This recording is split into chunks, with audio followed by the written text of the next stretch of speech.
Evelyn Vance opened her eyes and knew instantly that something had changed. The change wasn't in her hospital room, a suite outfitted with the kind of luxury she herself had approved for the VIP wing of her clinic empire. It was in the air she breathed, heavy yet fleeting, like the haze over a hidden marsh. It was in the muffled, cautious movements of the staff, who now acted faster, quieter, and with a strange, suppressed sympathy. But most of all, it was in the way Chief of Staff Dr. Marcus Hayes spoke to Paul Garrett just outside her door. Evelyn's own medical knowledge, acquired through running her hospital empire, told her there was no hope left. That was the change. The facade of medical possibility had finally fallen. Welcome to Betty's Stories. I share new life stories here every day, and I'd really appreciate it if you hit subscribe and liked my video. Now let's jump back into my story. I'm sure you'll love it if you keep listening till the end. She closed her eyelids to a narrow slit, an old business negotiation trick she'd used for decades when she wanted to hear what was being said while others believed her distracted or oblivious. The sedatives they claimed to administer numbed her body, but not her mind, which now functioned with the diamond-like clarity of something about to shatter. "Paul Garrett," Dr. Hayes said, his voice sounding tired and guarded. He was an excellent doctor, but he usually saw Evelyn not as a patient, but as his owner. Now he sounded human, almost broken. "I have to be honest. Evelyn's condition is critical. The liver failure is progressing despite everything we've tried. Her organs are failing one by one. We're doing everything possible. Maximum 3 days, maybe less. I am so sorry." Silence, a silence that roared in Evelyn's ears. It was the silence of a death sentence, signed by the biology of her own body, but delivered by another hand. Evelyn felt her heart still beating. 3 days. It meant the doctors were finally admitting what she'd been feeling since last week. Her body was failing. 49 years old, a massive empire of private hospitals, commercial properties in downtown Atlanta, bank accounts, assets, a life built through iron discipline, sleepless nights, and the hard lessons of a failed first life. And now, 3 days. She thought of the past 20 years. The first marriage ended. There were no children, just the business. She built, she expanded, she acquired. Everything she owned, she had earned herself, long before she married Paul.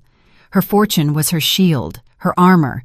But at 46, she had suddenly realized the house was empty, and the evening seemed endless. Paul Garrett had stepped into that void. A good-looking man, 10 years her junior, attentive, charming. He worked as an administrator at one of her hospitals. When he first asked her out to dinner, Evelyn felt like a young girl. He had reignited the light in her. She had needed that warmth so desperately that she hadn't wanted to see the cold shadows in his eyes. The door opened. Evelyn didn't stir. Paul walked in. She caught the scent of his expensive cologne, the one she'd given him for his birthday, a scent that now smelled sickeningly sweet. He sat on the edge of the bed and took her hand. His fingers were warm and well manicured. Evelyn's breathing grew shallow. She felt every muscle in her body tense internally, while outwardly she simulated the perfect relaxation of a sedated patient. He believed she was unconscious due to the strong medication. The nurses had told him so this morning. What happened next, Evelyn would remember until her last breath. Paul squeezed her palm, stroked her wrist with his thumb, and whispered almost tenderly, yet with an icy hardness underneath, "Finally, I've waited for this for so long. 3 years of waiting, 3 years of patience, waking up every morning to look at that cold, busy face, holding this hand, touching this body whose only worth was the money it controlled." Evelyn tensed inside, but her body did not betray her. She lay there, a stony image of calm, while a storm of horror and rage raged within her. "Your house, your millions," Paul continued, and there was an emphasis in his voice she had never heard before. It wasn't love, not care, not even neutral respect. It was pure, unfiltered scorn, and triumph. "It all belongs to me now. 3 whole years. For 3 years I've played a role, listening to your moral lectures about business and responsibility, smiling at your friends, lying in bed with you. 3 years of contempt, hidden behind expensive cologne and purchased attention. Do you know how much I hated you, Evelyn? Your arrogance, your know-it-all attitude? You thought you bought me, didn't you? A young, handsome man for your empty life? But I had a much better plan."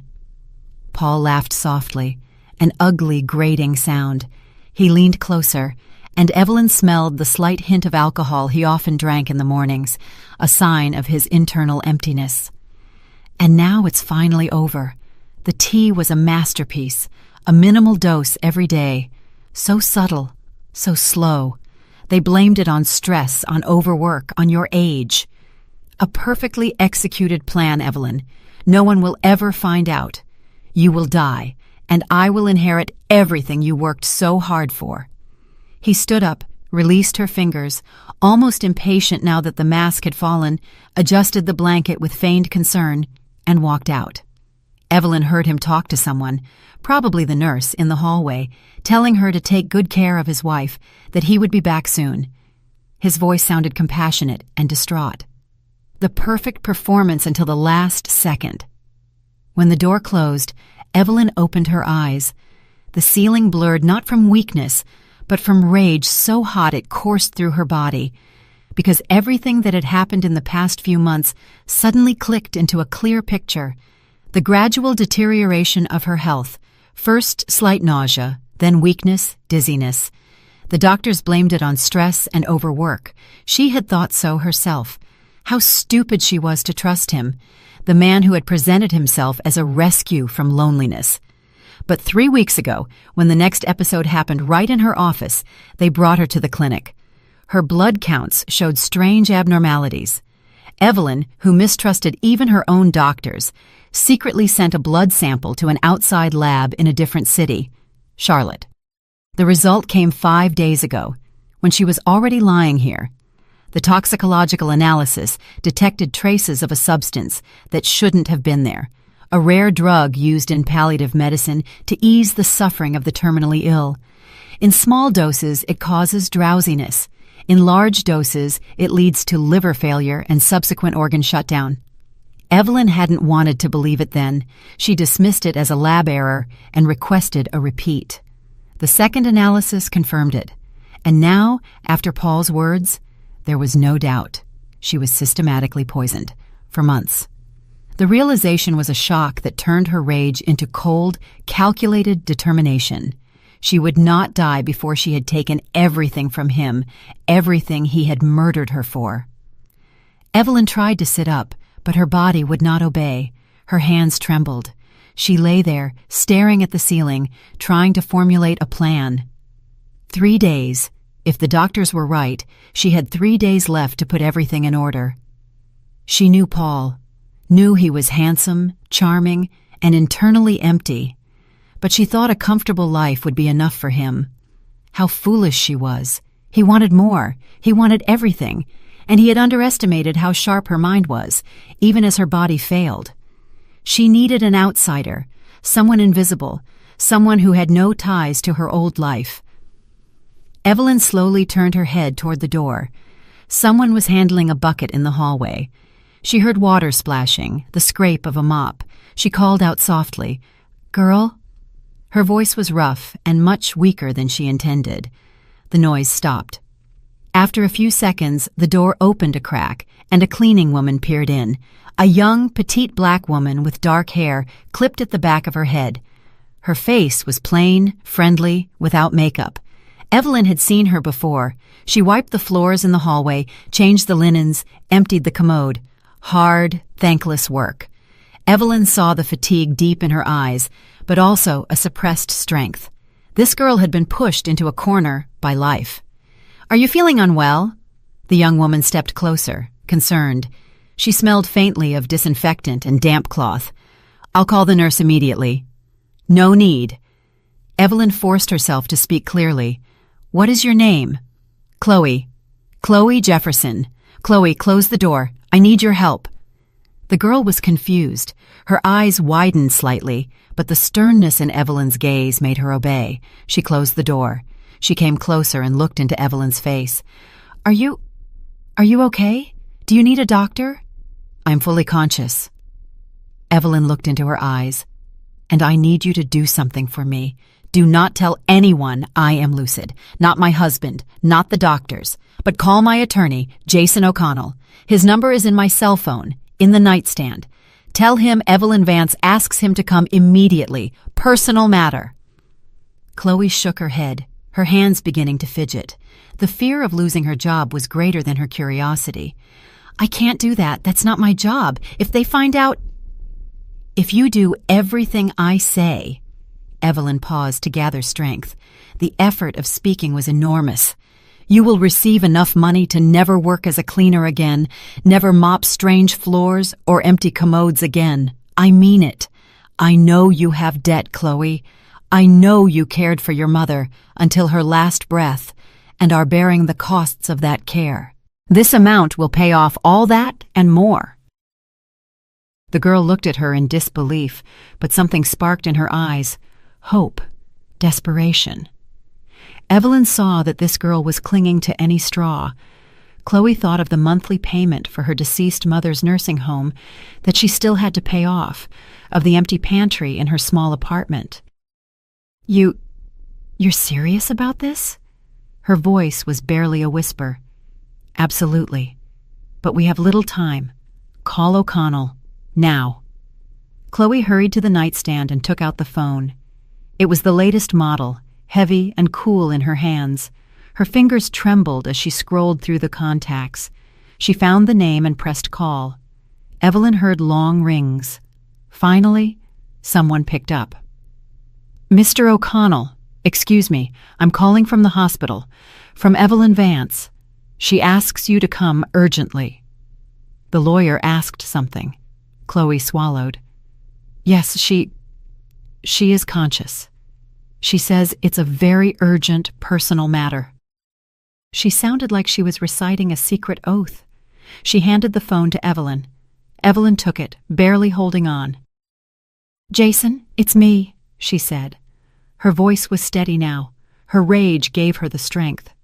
"I need to draw up a new will today.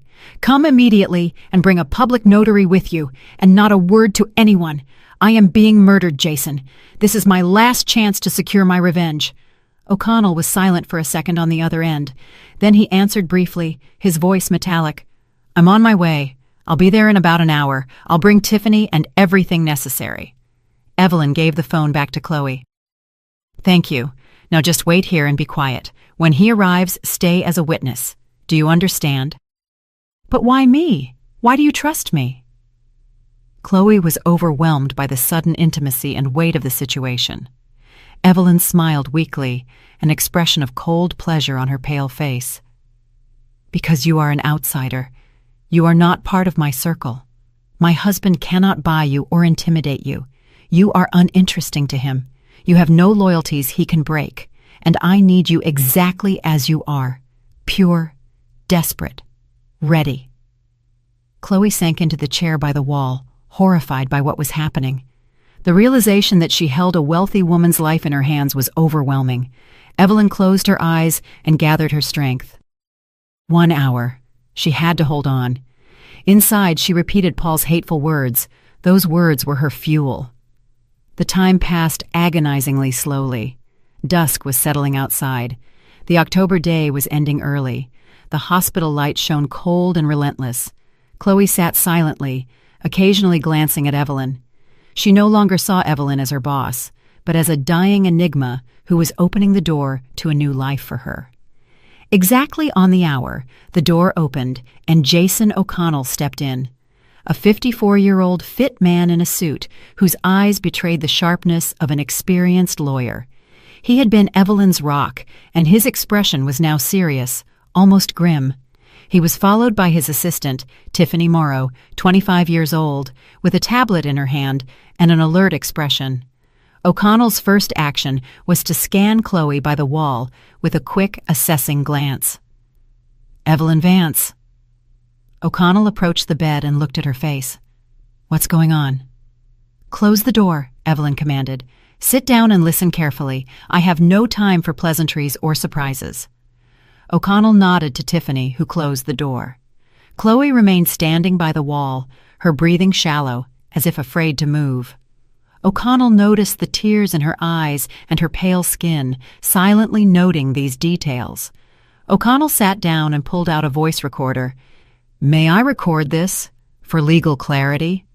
"Yes, you may. I want every word documented."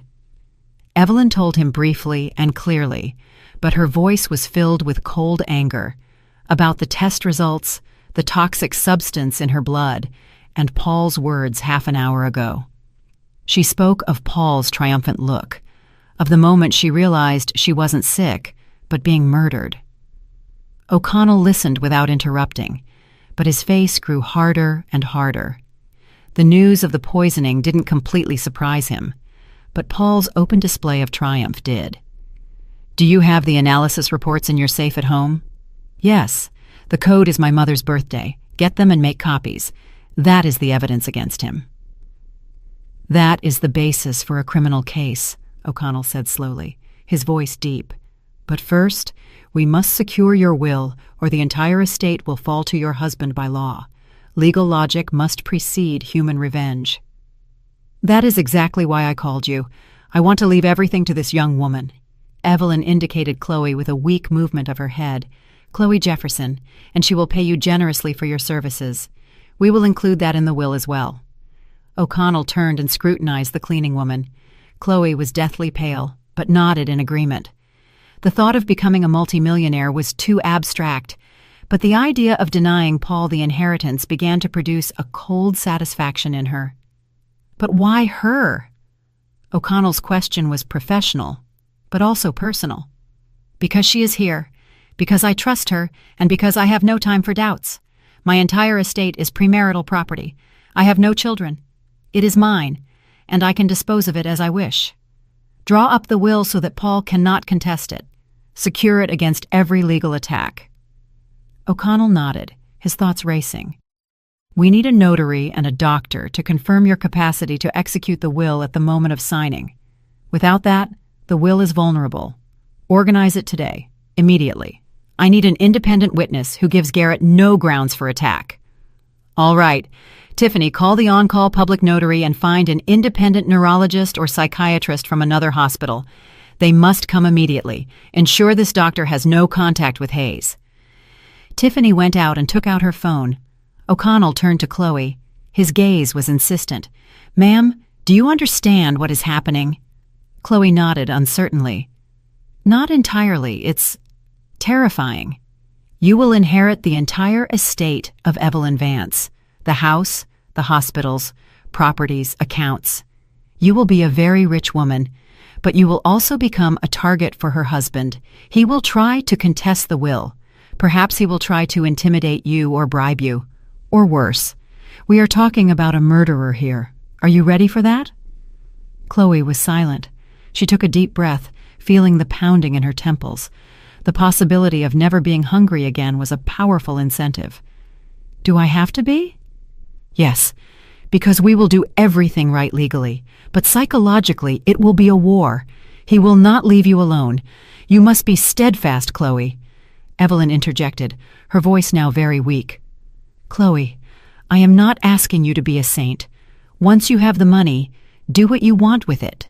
But I ask you one thing. See this poisoning through to the end so he goes to prison, so he doesn't kill anyone else, and reward generously everyone who helps you. Do you promise me?" The girl looked at Evelyn, tears in her eyes. It was the last request of a dying woman. "I promise. I will seek justice for you." Half an hour later, the room gathered. The public notary, an older gentleman with a briefcase and seal, a psychiatrist from the neighboring hospital, a woman in her 50s, O'Connell, Tiffany, Chloe, and Evelyn herself. The atmosphere in the room was tense, solemn, and shadowed by the anticipation of death. The notary looked at Evelyn with respect, witnessing how she was using her last hours to stage an act of revenge. The psychiatrist conducted a quick but thorough examination, asking questions. What day is it? Where are you? What is the name of the President of the United States? Evelyn answered clearly. The doctor noted on the form, after checking Evelyn's pupils and evaluating her response. Patient is oriented in time, space, and to person. Consciousness is clear. Legally capable to execute a will. Signature, stamp. The final legal hurdle was cleared. The notary opened his laptop and began typing the text of the will. He read it aloud. I, Evelyn Vance, of sound mind and memory, bequeath my entire estate as it belongs to me on the day of my death to Chloe Jefferson. He looked up. Ms. Vance, are you aware that you are disinheriting your husband? Yes, I am aware. That is my express wish. Are you acting of your own free will, without coercion? Yes, I confirm. Evelyn's eyes fixed on the notary, dispelling any doubt about her resolve. The notary nodded and printed the form with a portable mini-printer. O'Connell filmed the entire process with his cell phone camera. Evelyn signed with a trembling hand. The notary affixed his seal and attested to it. The witnesses were Tiffany and a nurse from a nearby department whom O'Connell had brought in at the last minute to prevent any challenge. When everything was over, the notary placed the document in an envelope. I will deposit it in the notary's office. Tomorrow morning, I will make certified copies. Everything is legal. There is no longer any legal point of attack. Evelyn nodded. Her strength was rapidly failing now. O'Connell leaned forward. Ms. Vance, I will take care of the toxicology. I will request all analyses and engage the district attorney's office. Paul will be held accountable. Thank you, she whispered. The word was a breath of air, but it carried the weight of a mission accomplished. Everyone left. Only Chloe remained. She stood by the bed, not knowing what to say. Her mouth was dry. Go home, Evelyn said tiredly. We'll see each other tomorrow, maybe. And remember what you promised. Chloe nodded and went out. Evelyn remained alone. She stared into the darkness outside the window and thought, 3 days, maybe less. But she had done it. She had robbed Paul of the thing he killed her for. That was the only thing that mattered now.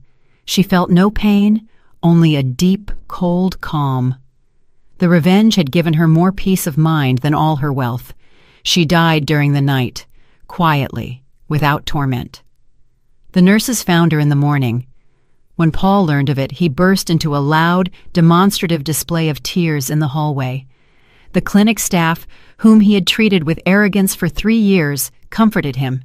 He thanked them, pressing his handkerchief, and triumphant sparks danced in his eyes. He thought he had won. The morning began with a phone call. Paul Garrett sat in Evelyn's office, which he now considered his own, flipping through documents, property deeds, bank statements, lease agreements. All this wealth now belonged to him. 3 years of waiting, 3 years of playing the loving husband. The result was now before him. He had already opened Evelyn's safe last night after the supposed triumph, found the analysis reports, but dismissed them as nonsense. He had thoroughly checked Evelyn's premarital asset status. Flawless. No community property. He was the sole heir. He leaned back in the leather armchair and stretched. The smell of Evelyn's perfume, still lingering in the air, no longer bothered him. It was the scent of his victory.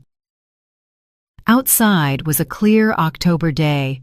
The leaves on the trees shone yellow and orange. Beautiful. Paul smiled. Life was settling into place. His phone vibrated. Victoria Shaw, his mistress, the pharmacist he had bribed, who had procured the rare drug for him. She was cold, pragmatic, and the only person who shared his contempt for Evelyn.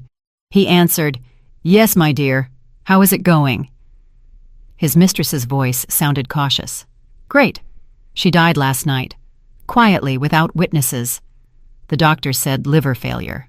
No questions. Everything is safe." "Absolutely. I calculated everything. The dose was minimal, spread over months. The drug breaks down quickly. There are hardly any traces left. Even if someone checks, they won't find anything. I'm a genius, Victoria. Who looks for murder when someone dies of organ failure at 49? Victoria was silent. She wasn't as certain of victory as he was. And the will? What will? She didn't draw one up, I checked. The entire estate is from before the marriage. No children. So I inherit as the husband. The law is on my side. He radiated self-satisfaction. I hope you're right. Paul, don't wait too long. Take care of the formalities and then let's disappear. Vivi, don't be nervous. In 6 months, I'll have everything sorted, sell the hospitals and properties, and we'll move away. Anywhere you want, overseas. The money is enough for several lifetimes. We'll open a clinic in the Caribbean, but just for ourselves. Victoria sighed. Good. Just be careful. Take it slow. Play the mourner. People need to believe you are devastated. I am a professional, Paul sneered. Don't lecture me. I played the role of my life for 3 years. He hung up and went to the cabinet where Evelyn kept her collected cognac. He poured himself a glass, sipped it. Excellent. Everything in this house was excellent. And now it belonged to him. He felt like a king who had reclaimed his throne. There was a hard knock at the door. The housekeeper, an older woman with red eyes, entered. She had served Evelyn for 20 years and always looked at Paul with suspicion. Mr. Garrett, the attorney is here for you. Jason O'Connell. He's not alone. Paul frowned. O'Connell. That man had always been too smart and too observant. Evelyn had entrusted him with all legal matters. What did he want? Was he coming to settle his fees? Let him in. O'Connell appeared in the office, elegantly dressed in a suit and with a serious face. His gaze was hard and judgmental. He didn't offer his hand in greeting, just nodded. Mr. Garrett, my condolences. Thank you. Paul put on a grieving grimace. This is a tragedy. I am devastated. He gestured to the cognac. Would you like a drink to calm your nerves? No, thank you. I need to discuss some legal matters with you. It cannot wait. I'm listening. Please, have a seat. O'Connell sat down without being asked and pulled out a file.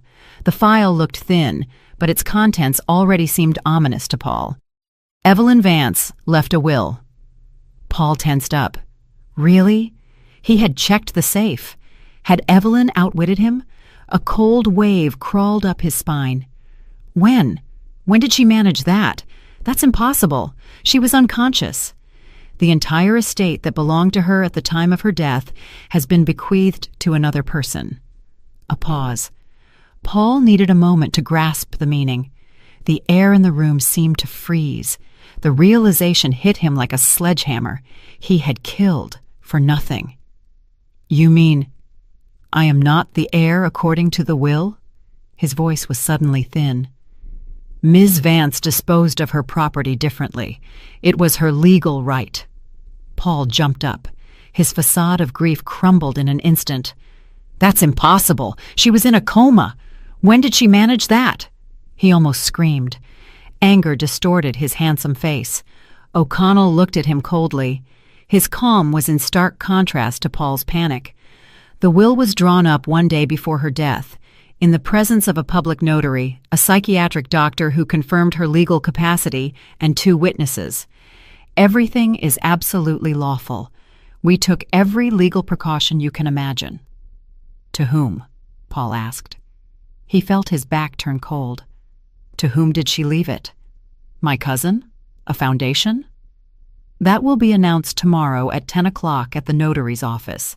Your attendance is mandatory. O'Connell's eyes briefly sparkled.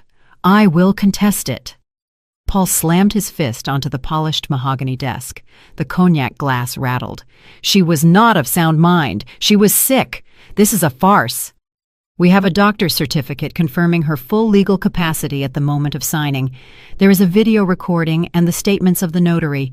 She was mentally lucid, Mr. Garrett. O'Connell stood up. I advise you to prepare yourself morally and hire your own attorney.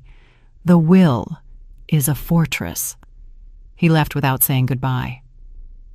Paul remained alone, breathing heavily. A will. How dare she? How had she managed it? He grabbed the phone and dialed Victoria's number. We have a problem. A huge problem. Evelyn tricked us. The next morning, Paul appeared at the notary's office. He had barely slept. Victoria Shaw accompanied him. He introduced her as a family friend supporting him in this difficult hour. She wore a dark suit and nervously looked around. The notary, the same older gentleman, received them in his office. O'Connell and his assistant, Tiffany Morrow, were already seated there. "Where is the heir?" Paul asked sharply, his voice slightly trembling. He expected to see a distant relative or a business partner.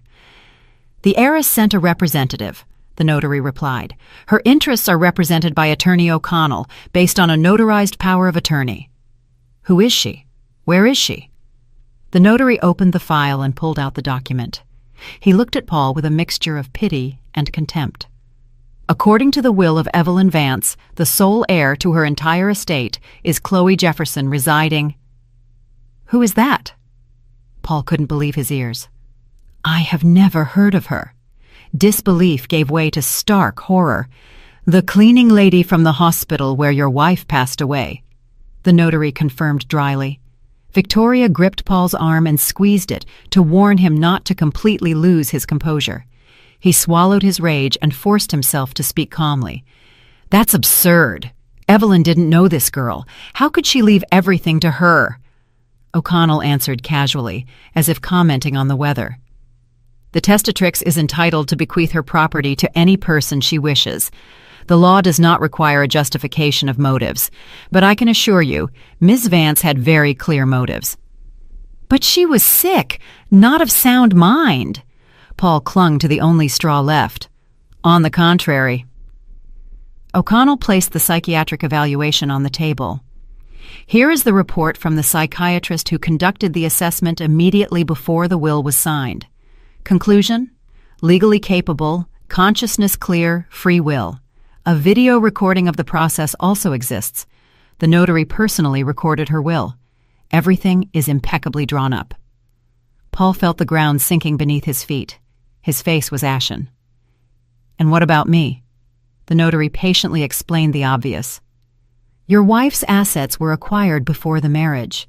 Therefore, they are not community property.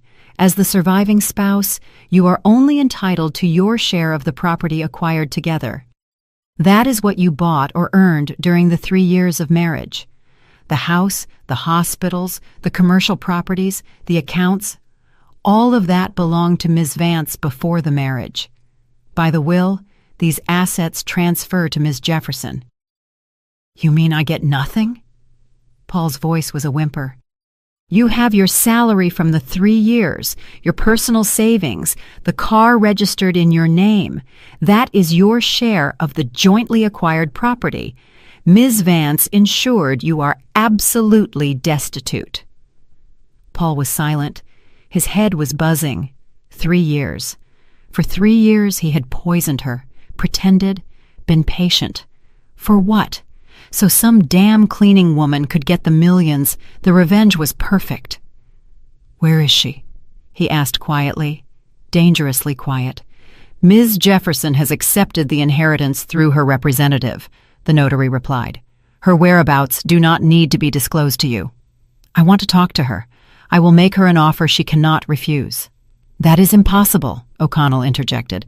"My client does not wish any contact with you. You are considered the murderer of your wife and a threat to Ms. Jefferson." "I will contest the will. I will sue." "That is your right. But I warn you, we have every reason to believe the contest will be unsuccessful. The will is legally flawless.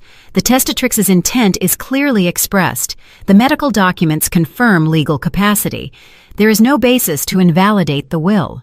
You are only wasting your own money on lawyers." Paul stood up, swaying. Victoria supported him. They left the notary's office in silence. On the street, Paul stopped and turned to Victoria. His eyes burned with untamed hatred. "Everything has collapsed," he whispered. "Not everything." Victoria looked at him sharply. She wasn't ready to give up her own part in the betrayal. "We find this girl, force her to reject it, intimidate, bribe, whatever. The main thing is to act quickly. O'Connell has hidden her somewhere. We will find her. I have contacts, people who know how to search. Give me a couple of days. We will take back what is ours." Paul nodded. Hatred simmered in his chest. Evelyn had outsmarted him. Even in death, her revenge had succeeded. But he wouldn't give up. Not after everything he had invested. His only drive now was the destruction of Chloe. Meanwhile, a meeting was taking place in O'Connell's office. Jason O'Connell sat across from Tiffany Morrow and the private investigator, Detective Roy Singleton, a former police officer, a sturdy man of 42 with streaks of gray in his hair. Singleton had a reputation for being relentless and discreet. "The situation is as follows," O'Connell began. "Chloe Jefferson is safe. She has moved to a neighboring region, Charlotte, rented a room, and taken a temporary job. But Garrett will look for her. He won't stop. He is dangerous and desperate." "What can he do?" Tiffany asked. "Intimidate, bribe, force her to renounce the inheritance. In the extreme case, if she refuses, physically eliminate her. We are dealing with someone who systematically poisoned his wife. He is capable of anything. We must not only protect Chloe, but also neutralize him legally." Singleton nodded. He had studied Evelyn Vance's case files and was impressed by her foresight and intelligence. "I will check all the hospital surveillance cameras. I will trace who had contact with Ms. Vance in the last months.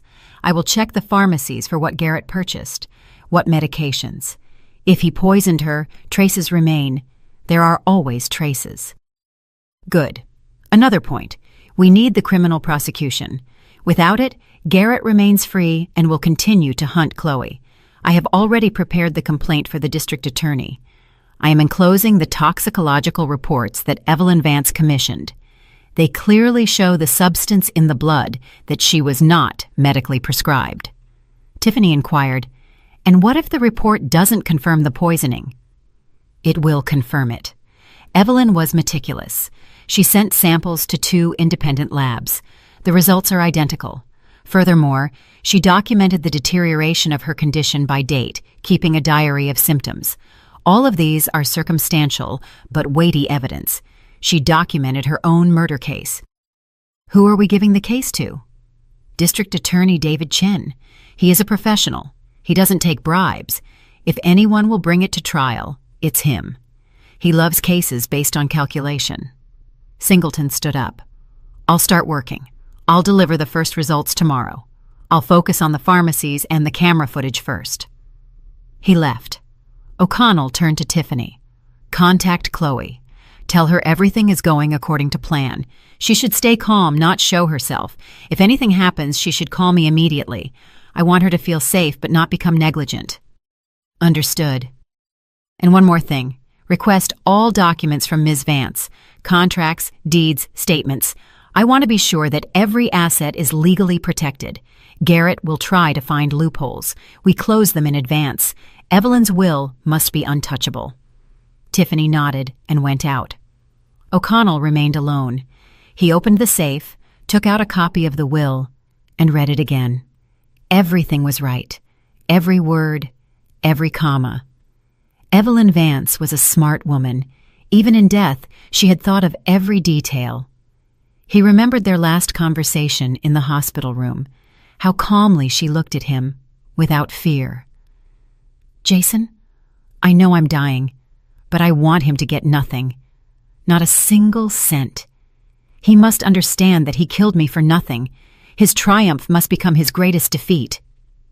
"Ms. Vance, are you sure you want to give everything to Ms. Jefferson? You barely know her." "I know her. That's enough. She is honest. She works for a pittance, rents a room, pays off the loan for her deceased mother's treatment. You can't buy people like that. You can entrust revenge to people like that." "Revenge?" "Yes. I want Paul to go to prison, to be convicted of my murder. And Chloe is a witness. She saw him enter the room. She heard what I said afterward. She will help the investigation. She promised me. She will be my hand to execute justice." O'Connell had nodded then, and now he was fulfilling the promise he had made to a dying client. He locked the will back in the safe and picked up the phone. He dialed District Attorney Chen's number. "Mr. Chen, O'Connell, I have material for you. Possible premeditated murder by systematic poisoning. I am sending you the documents. The case is complicated but promising. The evidence is unusually strong." Chen was silent on the other end. "Send it. I'll look it over. Thank you. I'll await the documents. O'Connell hung up. Now all that remained was waiting. Waiting for the wheels of justice to begin grinding, slowly but inevitably. Meanwhile, Chloe Jefferson sat in her small rental room in Charlotte on an old sofa looking out the window. A fine autumn rain was drizzling outside. The drops ran down the glass and merged into winding rivulets. She still couldn't believe it. Everything seemed like a dream. 2 days ago, she was mopping floors in a hospital hallway, earning a small wage, counting pennies until the next payday. And today, her lawyer O'Connell had informed her that she was the heir to a massive fortune. Chloe was not happy. She was afraid. The enormous sum felt not like a gift, but like an undeserved burden, a magnet for evil. She knew Evelyn's husband wouldn't leave her alone. He would come. He would search. And what then? Her phone vibrated. Tiffany Morrow. Ms. Jefferson, how are you doing? Pretty good. I'm at home. It's quiet here.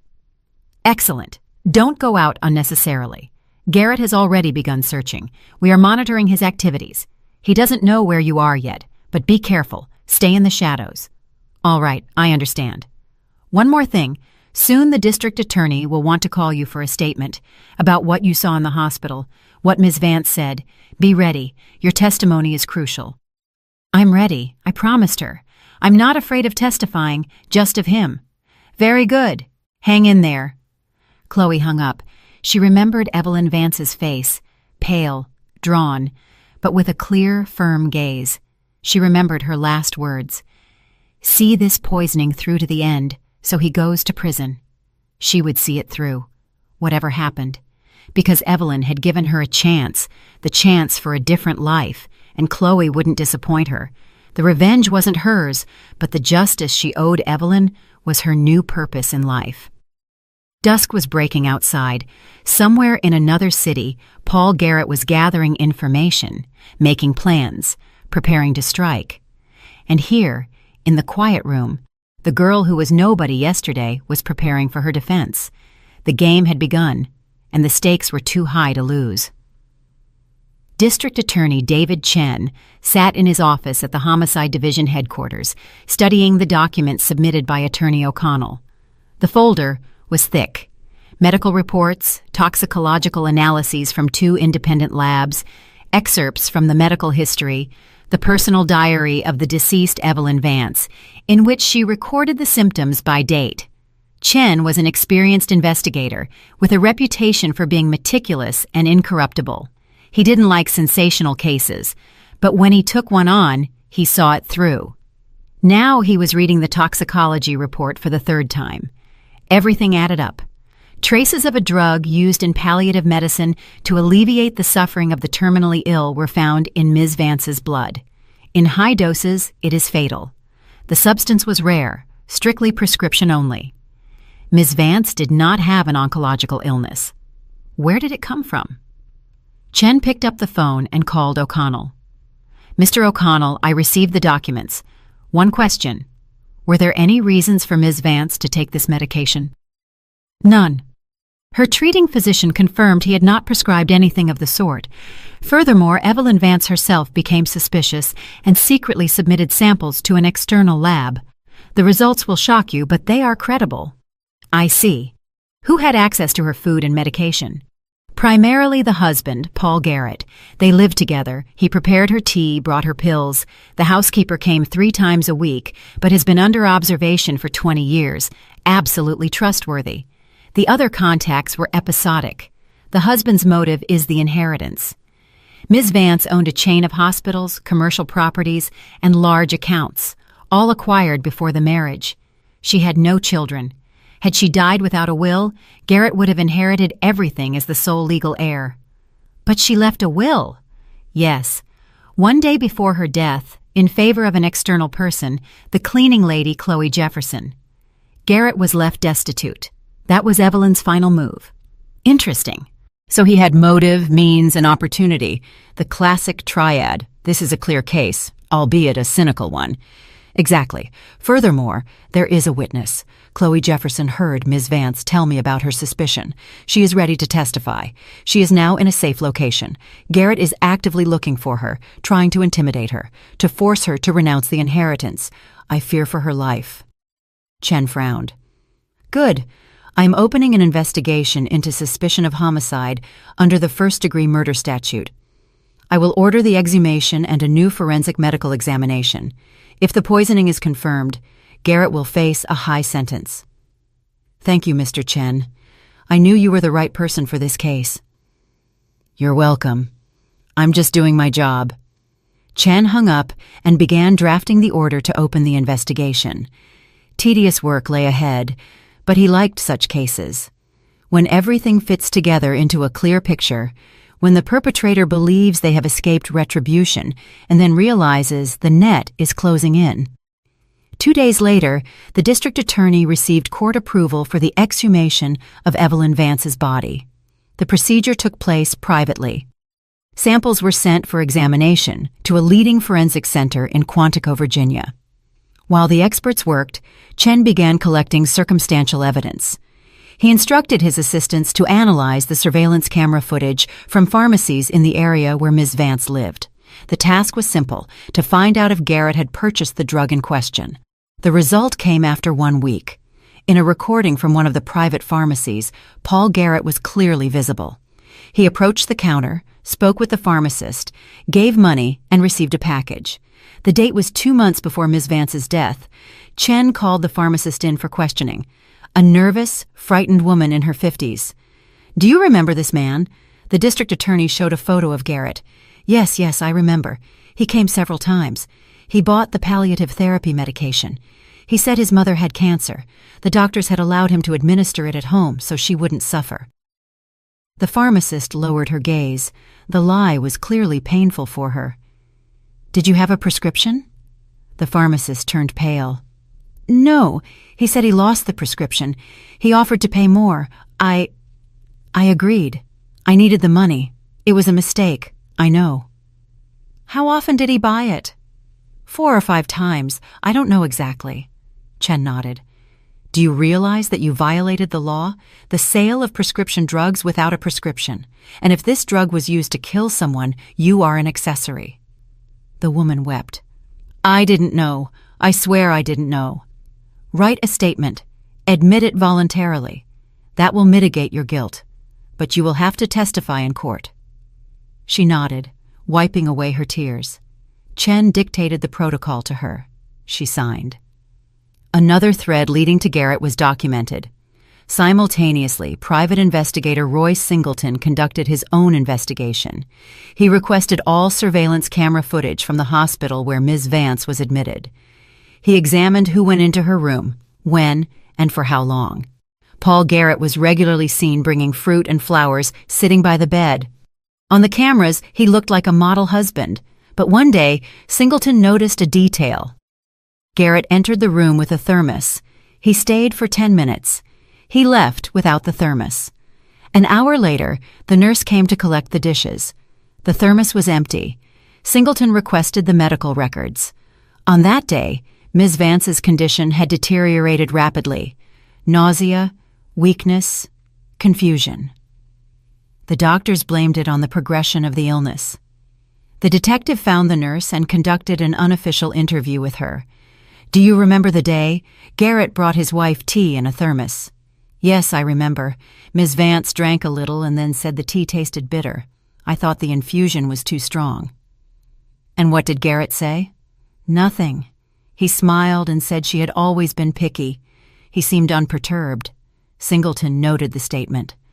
Another building block for the indictment. It showed the perpetrator's method and cold-bloodedness. In parallel, he tracked Garrett's actions after the will was announced. Paul had hired people, 2 strong men from a private security company. They scoured the city, questioning Chloe's former colleagues, neighbors, acquaintances. They were desperately searching for her whereabouts. Singleton reported to O'Connell, Garrett has become active. His men have already found out that Chloe rented a room on the outskirts of the city. They questioned the landlady. She said the girl moved out a week ago and didn't leave a new address. They will find her sooner or later. We must act before they do. Yes, they have the resources. We must preempt them. I suggest arranging a meeting between Chloe and Garrett's people under our control. We record the attempt at coercion and intimidation. That will be the basis for another criminal case. Coercion to execute a transaction, threats. We use his greed as a trap. O'Connell thought about it. Risky, but a viable option. I'll talk to Chloe. She must understand the risk. He contacted Chloe Jefferson and explained the plan. The girl did not agree immediately. She was afraid. She trembled on the phone. I can't do this, Mr. O'Connell. He's a killer. He wants to kill me. But O'Connell convinced her. Chloe, they will find you anyway. It is better that it happens on our terms.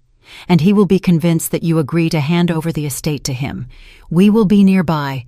The police will be nearby. Nothing will happen to you. And Garrett will be driven even further into a corner. Think of Miss Vance's wish. Fine, she said quietly. I'll do it. For Evelyn. Singleton arranged an information leak. Through an acquaintance at the security company, he passed on a hint to Garrett's men that Chloe was working in a small private lab in the neighboring city of Charlotte. The information reached Paul 2 days later. He was overjoyed to finally have a clear lead. He immediately drove there with Victoria Shaw and 2 bodyguards.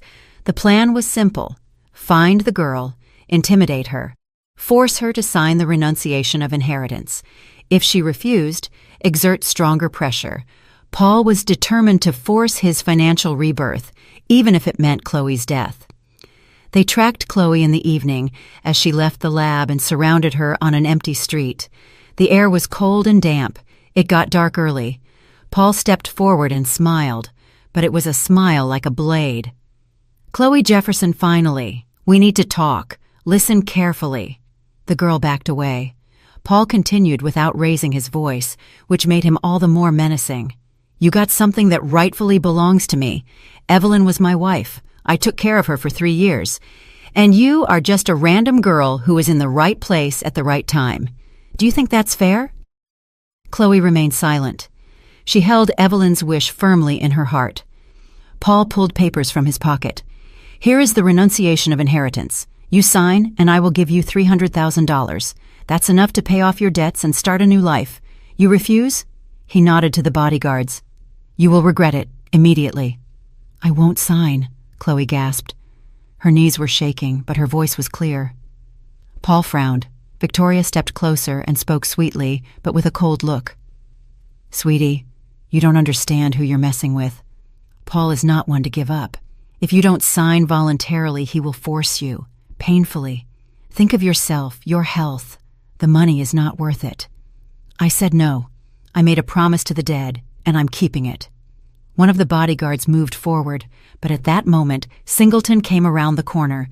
Behind him were 2 uniformed police officers. Halt! Police! Stay where you are! Paul froze. Victoria went pale. The bodyguards looked around confusedly. Singleton went to Chloe. Are you okay? Yes. She was shaking but held herself upright. They threatened me.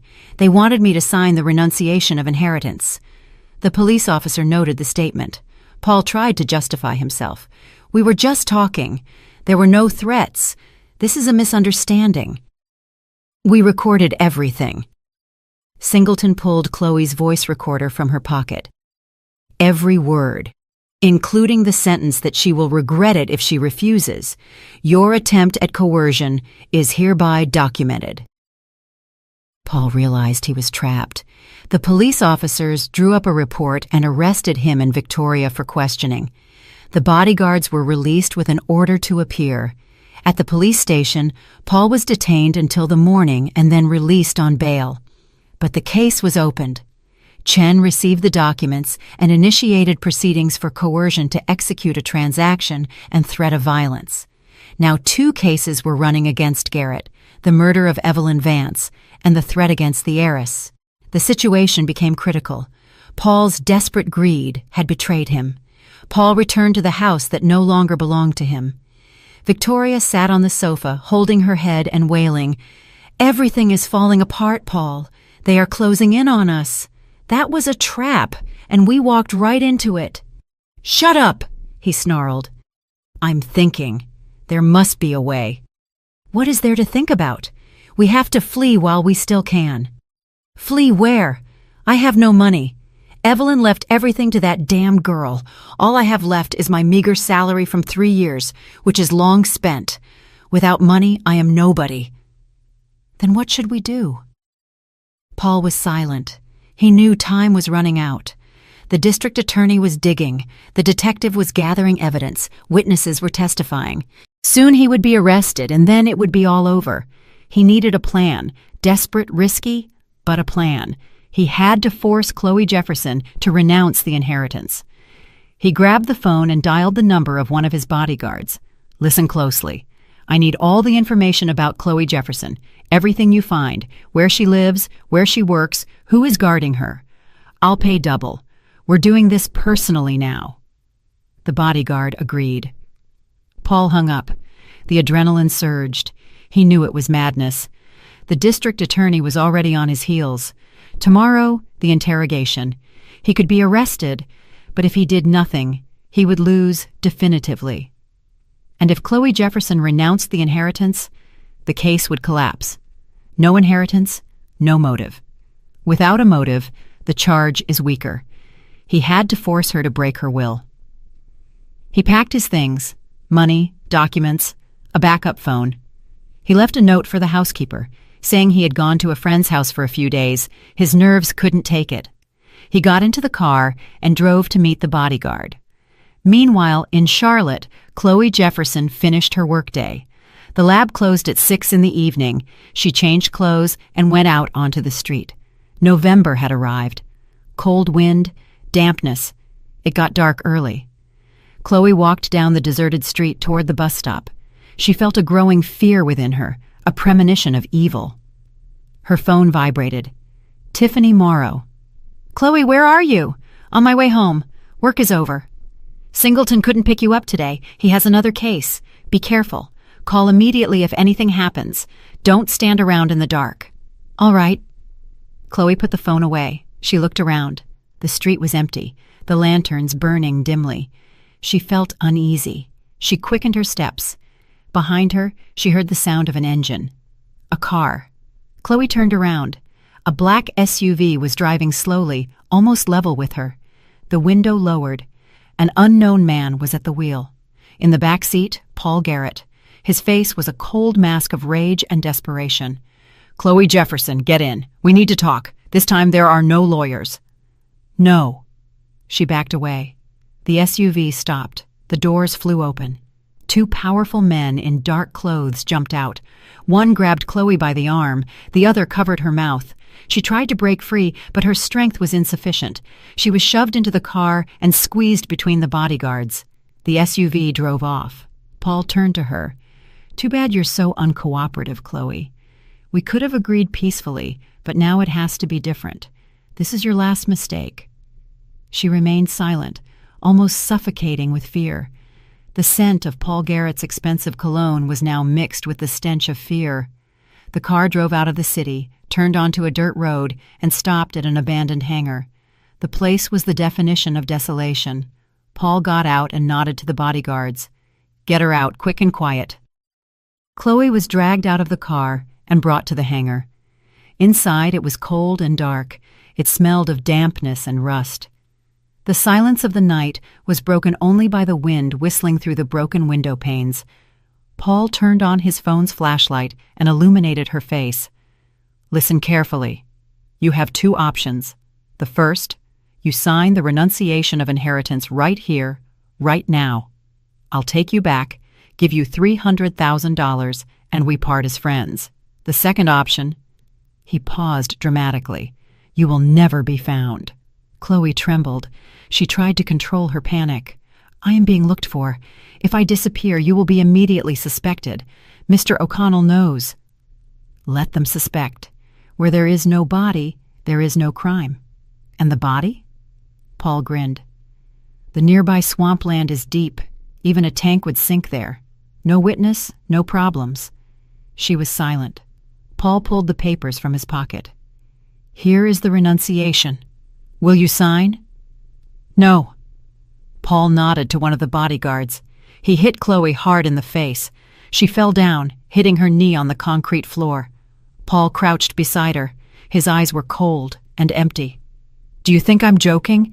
I killed Evelyn. Slowly, methodically. I mixed poison into her tea for 3 months. I watched her waste away, and I didn't care.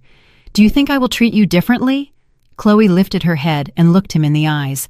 Blood ran from her split lip. But at that moment, fear gave way to anger and a clear sense of obligation to Evelyn. "You are a murderer, and they will put you in prison, sooner or later. Evelyn made sure of that." Paul stood up and kicked her hard in the stomach. She doubled over in pain. He crouched down again. "I ask you one last time. Will you sign?" The Miria of the German original, the desperate one indebted to the dead woman's revenge, was silent.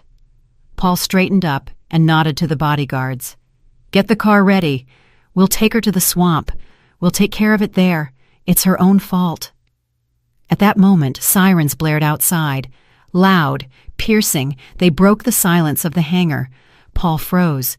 The bodyguards rushed to the door, but police officers with drawn weapons were already storming into the hangar. "Stop! Police! Hands up!" Paul tried to flee, but was immediately overpowered and handcuffed. The bodyguards were also arrested. Singleton came in next, went to Chloe, and helped her stand up. His face was concerned. "Are you okay? Are you alive?" "Yes," she croaked. The pain was real, but the relief was overwhelming. "Well done. Hold on. An ambulance is on the way.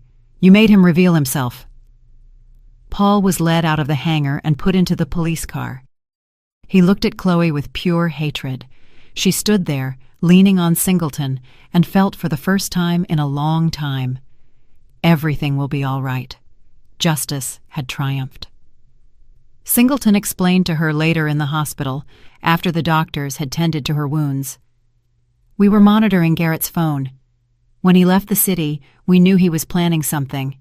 We contacted the local police and coordinated the measures. We got there in time." "Thank you." Chloe held an ice pack to her split lip. "If you hadn't been there, don't think about it. The most important thing is that you are alive. And Garrett is going behind bars for a long time now. Attempted murder, kidnapping, threats, plus the main case, the murder of Ms. Vance. He faces 20 years. Chloe nodded. The pain gradually subsided. She closed her eyes and remembered Evelyn Vance's face, the promise she had made her. She had kept it. The next day, District Attorney Chen questioned Paul Garrett. He sat in the detention cell, unshaven with an extinguished look. He no longer looked like the charming young man of the past, but like a broken, greedy fool. "Paul Garrett, you are charged with the premeditated murder of your wife, Evelyn Vance, by systematic poisoning, as well as the kidnapping and attempted murder of Chloe Jefferson. Do you admit your guilt?" "No." Paul stared sullenly at the table. "We have the expert report confirming the poisoning. We have witnesses who saw you buy the medication at the pharmacy without a prescription. We have surveillance footage from the hospital showing you bringing your wife tea in a thermos, after which she worsened. And we have a recording of your conversation with Ms. Jefferson in which you state directly, 'I killed Evelyn, slowly, methodically. I mixed poison into her tea for 3 months. Do you want me to play the recording?'" Paul was silent. Chen turned on the voice recorder. Paul's voice sounded clear, arrogant, and triumphant, although the words now betrayed him. "I killed Evelyn, slowly, methodically. I mixed poison into her tea for 3 months. I watched her waste away, and I didn't care." Chen turned off the recording. "That is your voice. Paul Garrett, you have convicted yourself." Paul did not answer. Chen continued, "We also have the statement from Ms. Jefferson, whom you kidnapped, beat, and threatened with death if she did not renounce the inheritance. Injuries were found on her body. Your bodyguards have already testified and confirmed that they acted on your command. Paul Garrett, you have maneuvered yourself into a corner. The only thing that can help you is a full confession." Paul lifted his head. "I want a lawyer." You're right. The interrogation is concluded. Chen left the cell and called O'Connell. Mr. O'Connell, Garrett has been arrested. The court ordered pretrial detention. Flight is ruled out, as is pressure on witnesses. We can proceed to the next step. Excellent. I am preparing the documents for the civil case. Garrett continues to contest the will, but his position is even weaker now. The court will see. A man charged with the murder of his wife is trying to obtain her property. That looks cynical. Agreed. What are his chances of winning the civil case? 0. The will is flawlessly drawn up. Medical report on legal capacity, video recording, statements of the notary, everything is there. The court will clearly dismiss his claim. Evelyn's revenge is legally airtight. Then only the criminal case remains. I will continue the evidence gathering. I will soon submit the case to the district attorney's office for indictment. Keep me informed. Chen ended the call. The work was proceeding according to plan. Meanwhile, Chloe Jefferson sat in an apartment O'Connell had rented for her, a safe location, guarded around the clock. She looked out the window at the November sky and thought about how her life had changed. A month ago, she was nobody.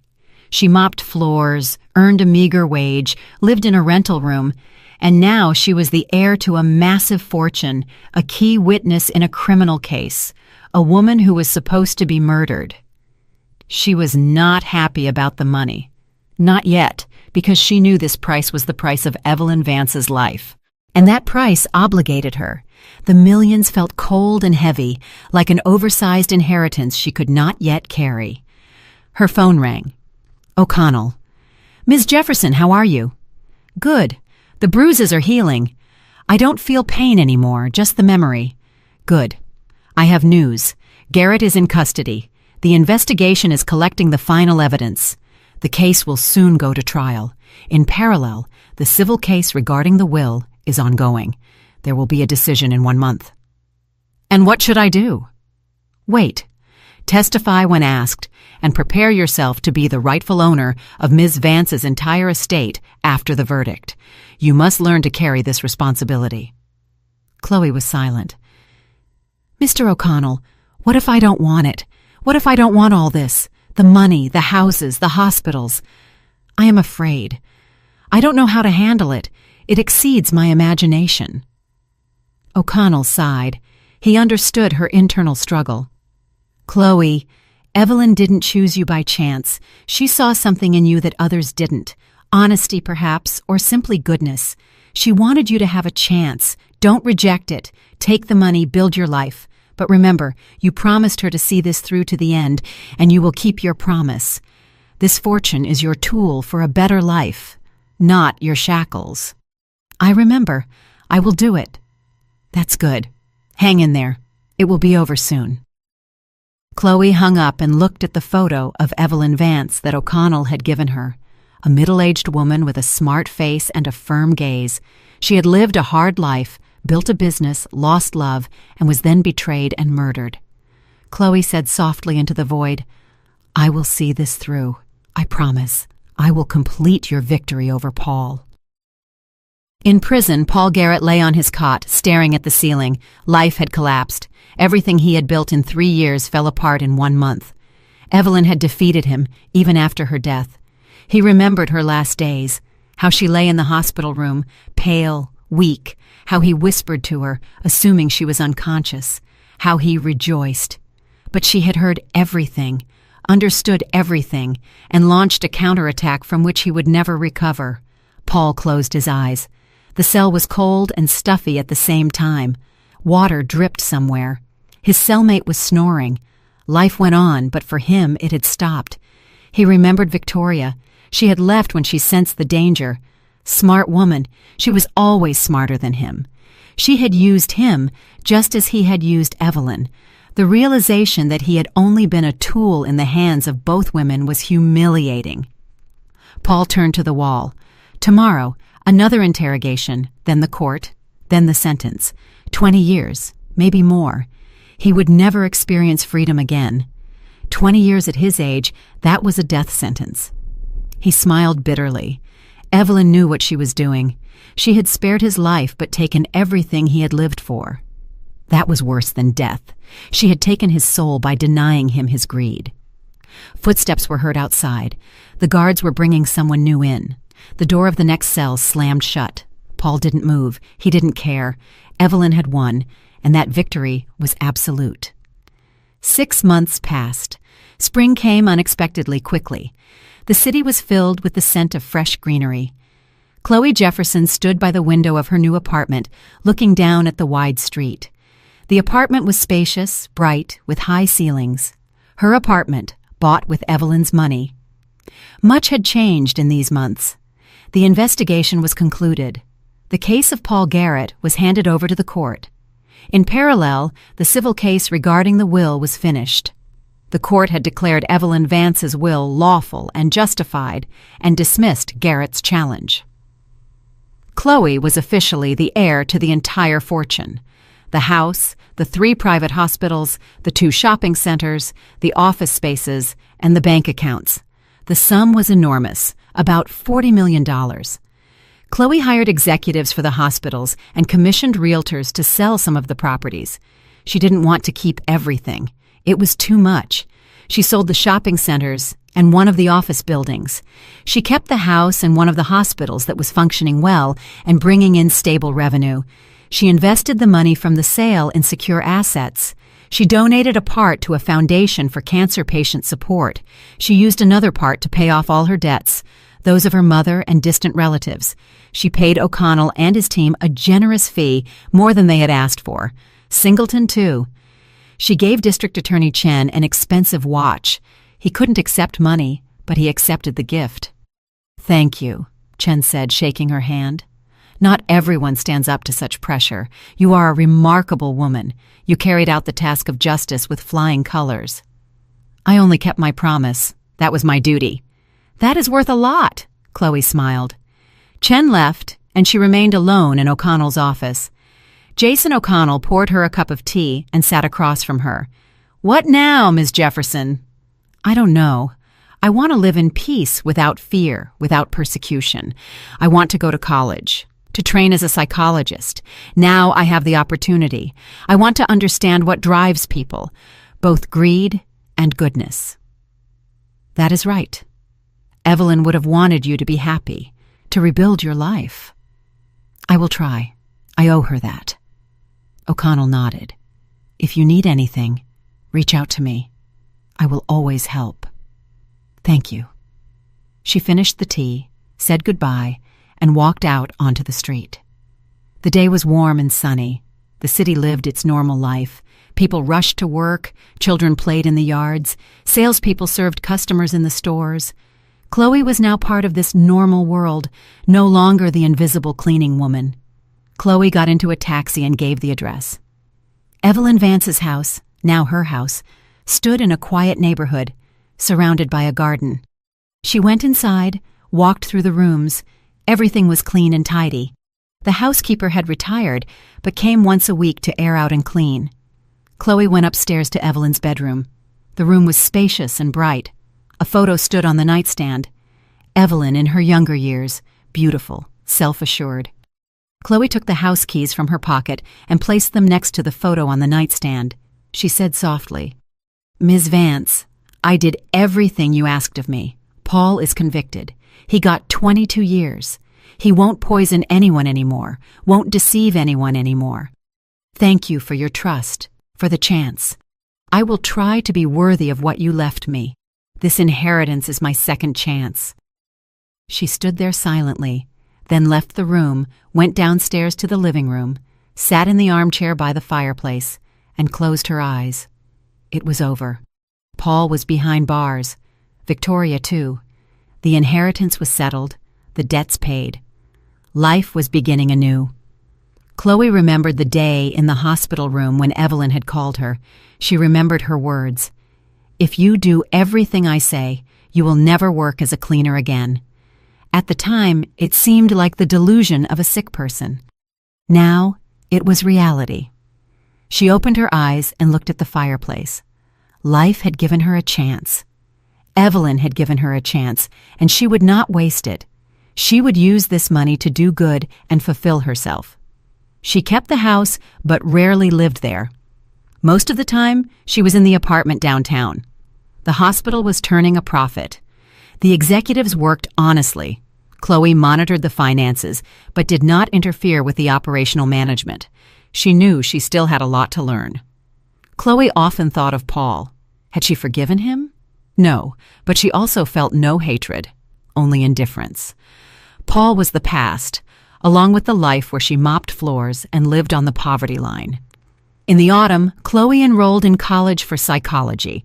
She wanted to study the depths of human nature to understand how mistrust and greed could arise in a man like Paul. And at the same time, she returned to Evelyn's house. She walked through the rooms, stopping by the bedroom. She entered, sat on the edge of the bed, and looked at the photo. "Miss Vance, a year has passed. I made it. I learned to live with this inheritance, didn't waste it, didn't go crazy with money.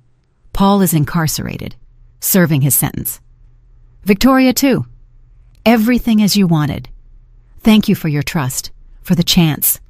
Your revenge was my rebirth." She stood up, left the room, and closed the door quietly and carefully. Life went on. Without revenge, without hatred, just life. And that was the best thing Chloe could do. Live with dignity and honesty in memory of the woman who had given her everything. Evelyn Vance had won, not through violence or malice, but through intelligence, calculation, and the belief in the existence of justice. Paul had paid for every dose of poison, for every lie, for every second he watched his wife die. And Chloe had been given a chance, and she used that chance right. I'm really glad you're here and that I could share my story with you. If you liked it, show me by liking the video and subscribing to my channel. Let's see how many of us there are. Write in the comments which city you're watching from and what time it is. I'm so curious to know where all you wonderful people are tuning in from. If you want to support me a little extra, you can also send a small donation. I share new life stories for you every single day. And now, 2 of my most popular stories will pop up on the screen so you can choose what to watch next.